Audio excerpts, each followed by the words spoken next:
we have some updates for y'all on some of the books that we are supposed to be reading for our podcast about books that we are supposed to be continually updating y'all on. And we haven't gotten any further on Six of Crows. I think it's just the anticipation or the need to like read it for me that's like messing me up, because I'm like, I'm going to commit an hour today to reading Six of Crows. But you know, like when you're just getting into a book and you're supposed to read more than just like a little bit, and so that you get a little hooked so you can just keep going. I did that with Mistborn instead of Six of Crows.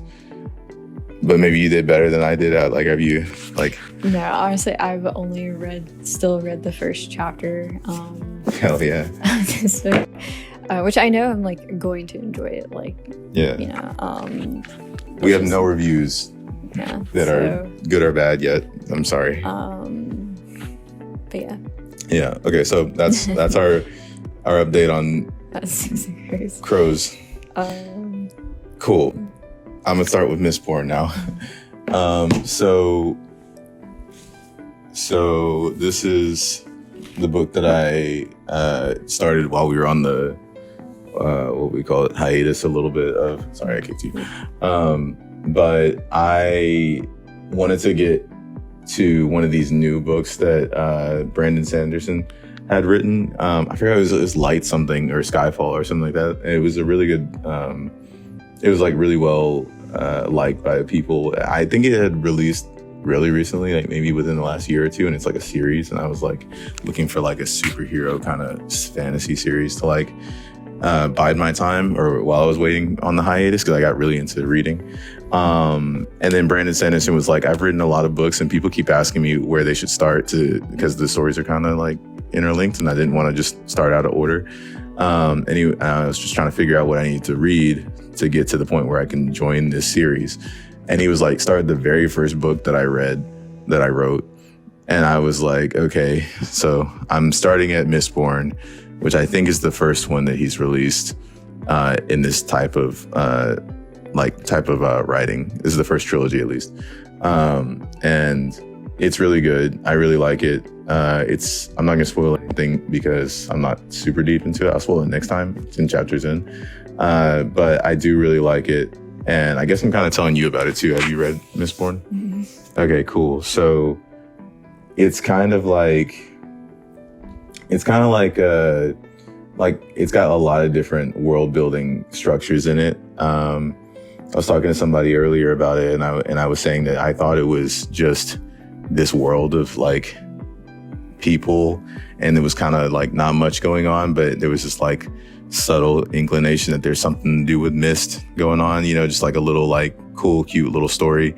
It wasn't cute. It's like got like dystopian kind of vibes, maybe like 1900s kind of era thing going on. And it's a fantasy world and everything's red because I don't know why everything's red, but there's a lot of mist and soot everywhere.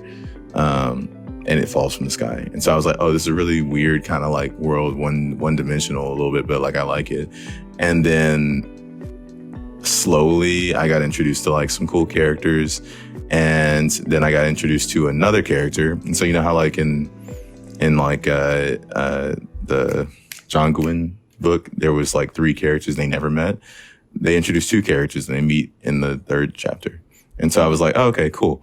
And the weird thing is that I think he switches perspectives a lot. So he'll be like, Vin said this, but then he won't say like Vin thought this. He'll just say, I knew I was, you know, not ready when yada, yada, yada, you know? And so, but it's like kind of seamless, which is why I really like the audiobook for it, because they know where it's coming, you know, the switch.